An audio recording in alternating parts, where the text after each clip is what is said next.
ओम शांति। 13 फरवरी 2026 के ईश्वरीय महावाक्य।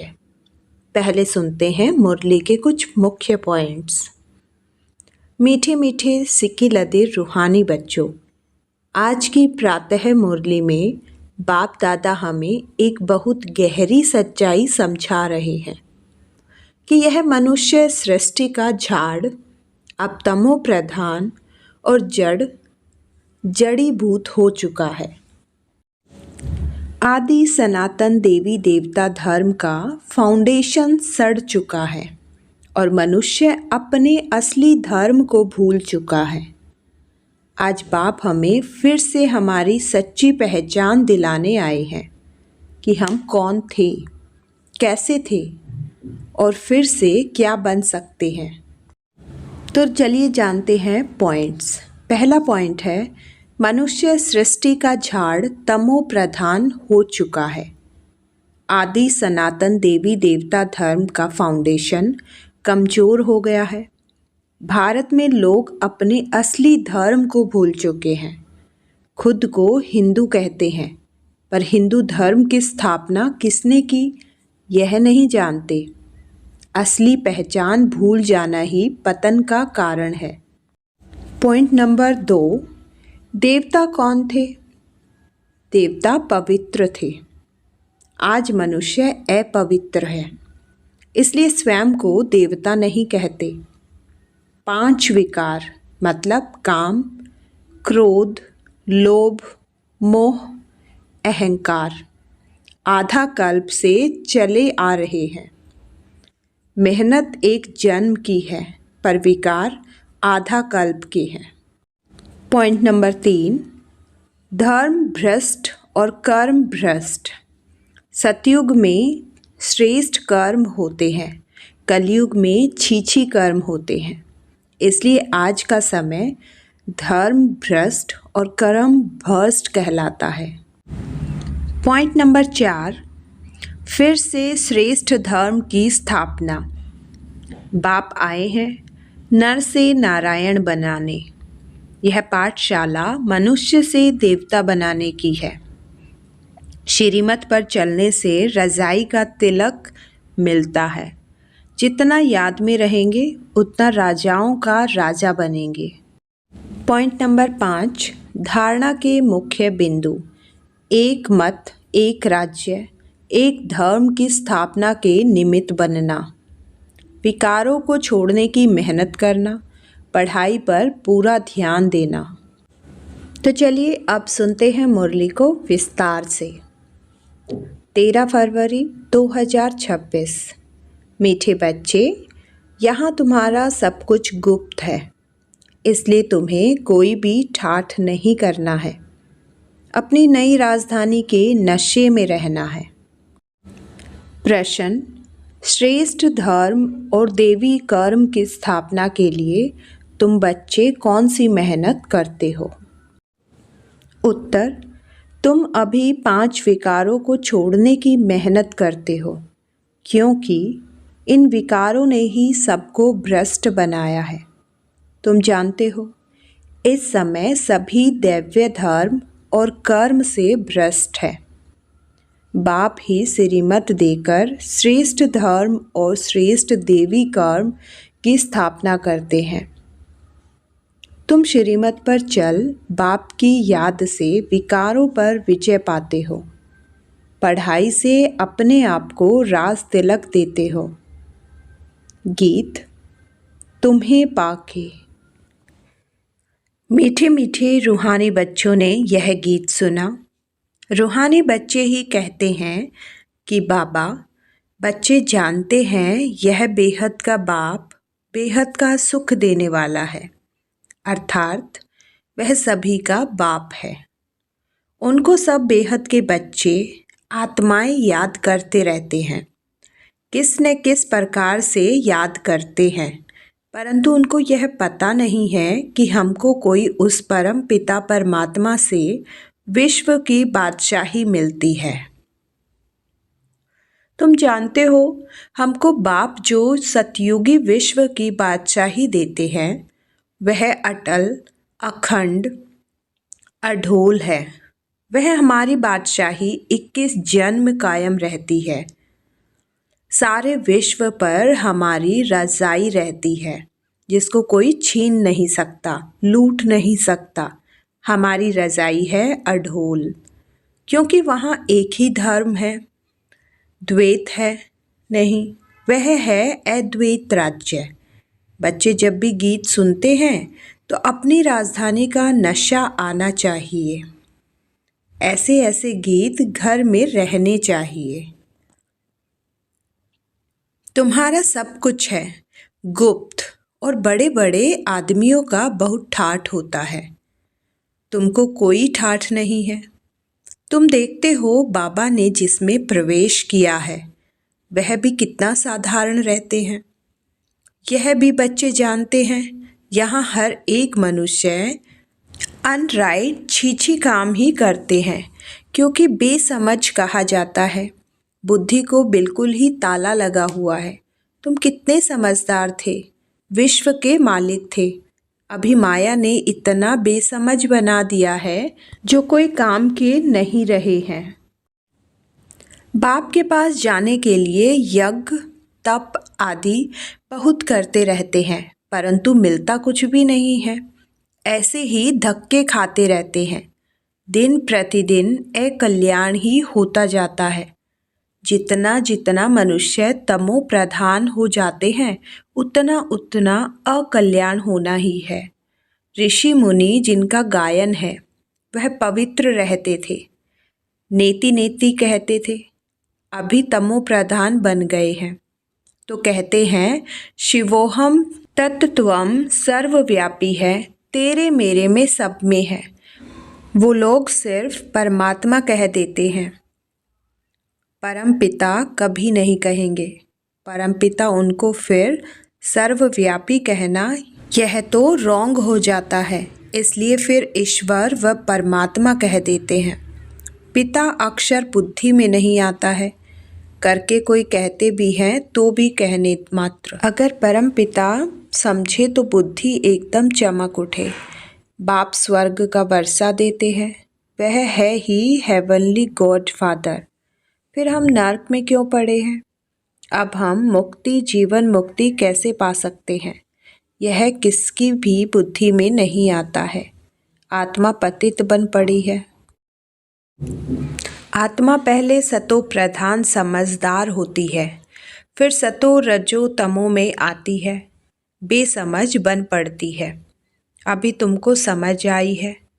बाबा ने हमको यह स्मृति दिलाई है, जब नई दुनिया भारत था तो हमारा राज्य था।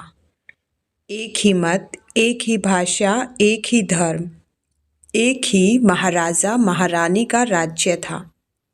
फिर द्वापर में वाम मार्ग शुरू होता है।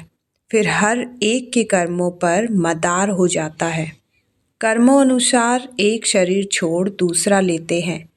अभी बाप कहते हैं मैं तुमको ऐसे कर्म सिखाता हूँ जो 21 जन्म तुम बादशाही पाते हो।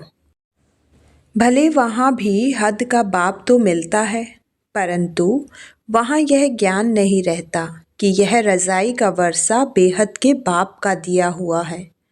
फिर द्वापर से रावण राज्य शुरू होता है, विकारी संबंध हो जाता है।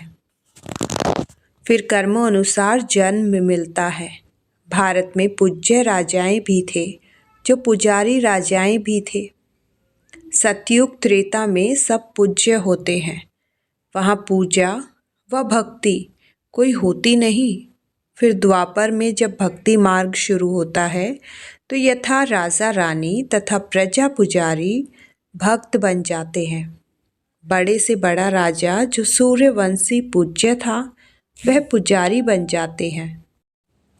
अभी तुम जो वॉइसलेस बनते हो उसकी प्रारब्ध 21 जन्म लिए है। फिर भक्ति मार्ग शुरू होता है। देवताओं के मंदिर बनाकर पूजा करते रहते हैं। यह सिर्फ भारत में ही होता है। 84 जन्मों की कहानी जो बाप सुनाते हैं यह भी भारतवासियों के लिए है, और धर्म वाले तो आते ही बाद में हैं। फिर तो वृद्धि होते होते ढेर के ढेर हो जाते हैं। वैरायटी, भिन्न भिन्न धर्म वालों के फीचर्स हर एक बात में भिन्न भिन्न हो जाते हैं। रस्म रिवाज भी भिन्न भिन्न होती है। भक्ति मार्ग के लिए सामग्री भी चाहिए। जैसे बीज छोटा होता है, झाड़ कितना बड़ा है, झाड़ के पत्ते आदि गिनती नहीं कर सकते, वैसे भक्ति का भी विस्तार हो जाता है। ढेर के ढेर शास्त्र बनाते रह जाते हैं। अब बाप बच्चों को कहते हैं, यह भक्ति मार्ग की सामग्री सब खत्म हो जाती है, अब मुझ बाप को याद करो। भक्ति का प्रभाव भी बहुत है ना, कितनी खूबसूरत है। नाच तमाशा गायन आदि कितना खर्चा करते हैं। अभी बाप कहते हैं, मुझ बाप को और वर्षे को याद करो। आदि सनातन अपने धर्म को याद करो।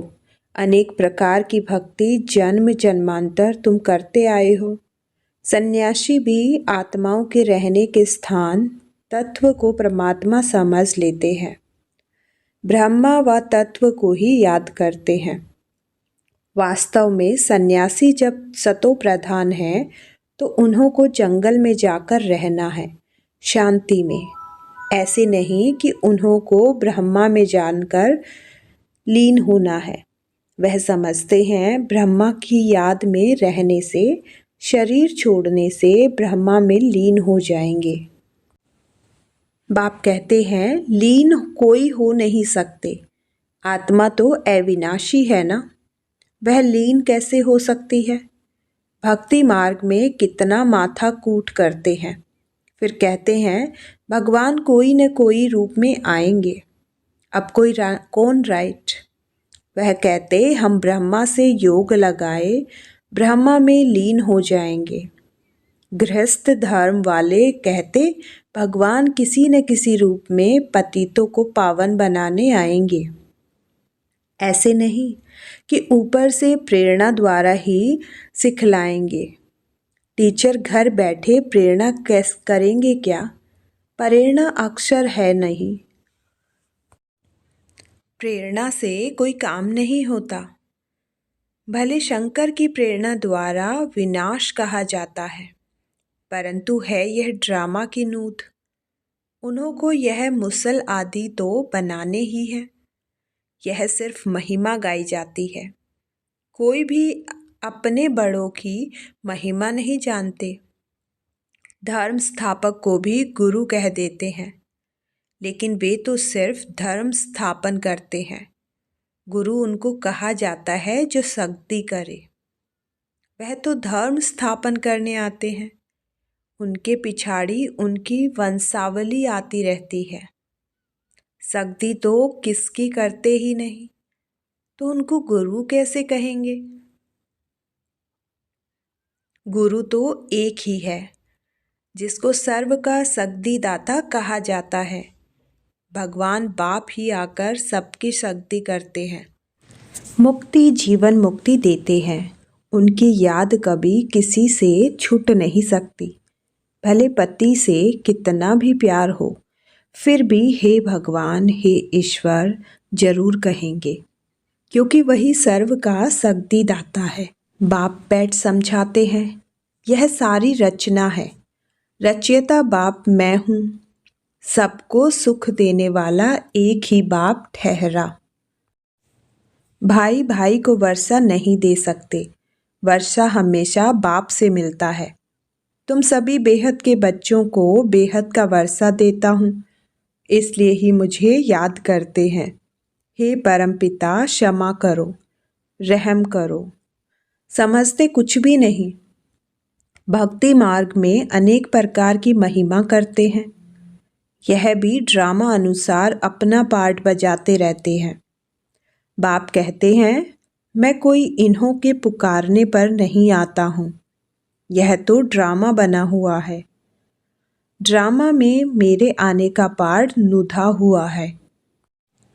अनेक धर्म विनाश, एक धर्म की स्थापना व कलयुग का विनाश, सतयुग की स्थापना करनी होती है। मैं अपने समय पर आपे ही आता हूँ। इस भक्ति मार्ग का भी ड्रामा में पार्ट है। अभी जब भक्ति मार्ग का पाठ पूरा हुआ तब आया हुआ हूँ। बच्चे भी कहते हैं अभी हम जान गए, 5000 वर्ष के बाद फिर से आपके साथ मिले हैं। कल्प पहले भी बाबा आप ब्रह्मा तन में ही आए थे। यह ज्ञान तुमको अभी मिलता है, फिर कभी नहीं मिलेगा। यह है ज्ञान, वह है भक्ति। ज्ञान की है प्रारब्ध चढ़ती कला।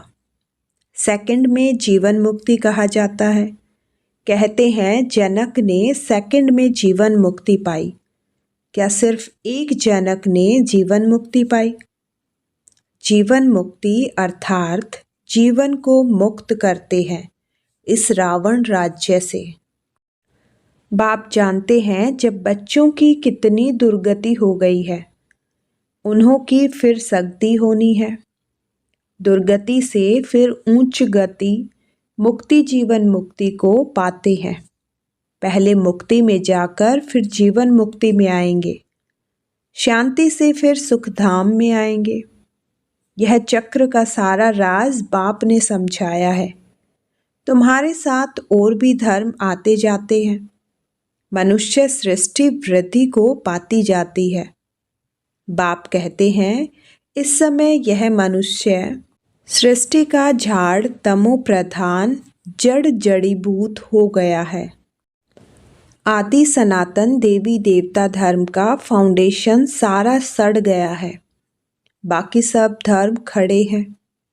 भारत में एक भी अपने को आदि सनातन देवी देवता धर्म का समझता नहीं है देवता धर्म के, परंतु इस समय यह समझते नहीं हैं।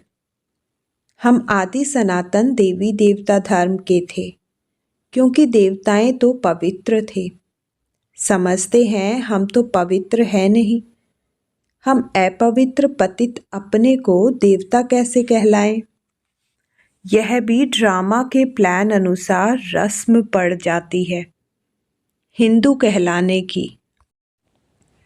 आदमशुमारी में भी हिंदू धर्म लिख देते हैं। भले गुजराती होंगे तो भी हिंदू गुजराती कह देंगे। उन्हों से पूछो तो सही कि हिंदू धर्म कहाँ से आया, तो कोई को पता नहीं है। सिर्फ कह देते हमारा धर्म श्री कृष्ण ने स्थापन किया। कब? द्वापर में। द्वापर से ही यह लोग अपने धर्म को भूल हिंदू कहलाने लगे हैं। इसलिए उन्हों को दैव्य धर्म भ्रष्ट कहा जाता है। वहाँ सब अच्छा कर्म करते हैं, यहाँ सब छीछी कर्म करते हैं। इसलिए धर्म भ्रष्ट कर्म भ्रष्ट कहा जाता है। अब फिर श्रेष्ठ धर्म श्रेष्ठ दैव्य कर्म की स्थापना हो रही है। इसलिए कहा जाता है अब इन 5 विकारों को छोड़ते जाओ। यह विकार आधा कल्प से रहे हैं। अब एक जन्म में इनको छोड़ना, इसमें ही मेहनत लगती है। मेहनत बगैर थोड़े ही विश्व की बादशाही मिलेगी। बाप को याद करेंगे तब ही अपने को तुम रज़ाई का तिलक देते हो, अर्थात रज़ाई के अधिकारी बनते हो। जितना अच्छी रीति याद में रहेंगे, श्रीमत पर चलेंगे तो तुम राजाओं का राजा बनेंगे। पढ़ाने वाला टीचर तो आया है पढ़ाने। यह पाठशाला है ही मनुष्य से देवता बनने की, नर से नारायण बनाने की कथा सुनाते हैं। यह कथा कितनी नामी ग्रामी है। इनको अमर कथा, सत्यनारायण की कथा, तीसरी की कथा भी कहते हैं। तीनों का अर्थ भी बाप समझाते हैं। भक्ति मार्ग तो बहुत कथाएं हैं। तो देखो गीत कितना अच्छा है। बाबा हमको सारे विश्व का मालिक बनाते हैं, जो मालिक बना कोई लूट न सके। अच्छा, मीठे मीठे सिक्के लधे बच्चों प्रति माता पिता बाप दादा का याद प्यार और गुड मॉर्निंग। रूहानी बाप की रूहानी बच्चों को नमस्ते। धारणा के लिए मुख्य सार नंबर 1, सदा एक स्मृति रखनी है कि हम एक मत, एक राज्य, एक धर्म की स्थापना के निमित्त हैं, इसलिए एक मत होकर रहना है। पॉइंट नंबर 2, स्वयं को रज़ाई का तिलक देने के लिए विकारों को छोड़ने की मेहनत करनी है। पढ़ाई पर पूरा ध्यान देना है। वरदान, कर्मातीत स्टेज पर स्थित हो चारों ओर की सेवाओं का हैंडल करने वाले सिद्धि स्वरूप भव। आगे चलकर चारों ओर की सेवाओं के विस्तार को हैंडल करने के लिए भिन्न भिन्न साधन अपनाने पड़ेंगे, क्योंकि उस समय पत्र व्यवहार या टेलीग्राम, टेलीफोन आदि का काम नहीं करेंगे। ऐसे समय पर वॉइसलेस सेट चाहिए। इसके लिए अभी अभी कम योगी, अभी अभी कर्मातीत स्टेज में स्थित रहने का अभ्यास करो, तब चारों ओर संकल्प की सिद्धि द्वारा सेवा में सहयोगी बन सकेंगे। स्लोगन, परमात्म प्यार की पालना का स्वरूप आपकी सहज योगी जीवन है। अव्यक्त इशारे, एकता और विश्वास की विशेषता द्वारा सफलता संपन्न बनो। हर एक को 2 बातें विशेष ध्यान में रखनी है। एक, सदा संस्कारों को मिलाने की यूनिटी। दूसरा, 1-2 में विश्वास रख सदा संतुष्ट रहना है और सबको संतुष्ट करना है। जब यह दोनों बातें सदा ध्यान पर रहेंगी, तब बाप जो है, जैसा है, वैसा दिखाई देगा और प्रत्यक्षता होगी। मीठे बच्चों, आज की मुरली हमें हमारी सच्ची पहचान और लक्ष्य दोनों याद दिलाती है। अगर हमें राजाओं का राजा बनना है, तो अभी से विकारों को छोड़ श्रीमत पर चलना होगा। अगर आपको यह मुरली सार पसंद आया हो, तो वीडियो को लाइक करें, शेयर करें और चैनल को सब्सक्राइब करना न भूलें। ओम शांति।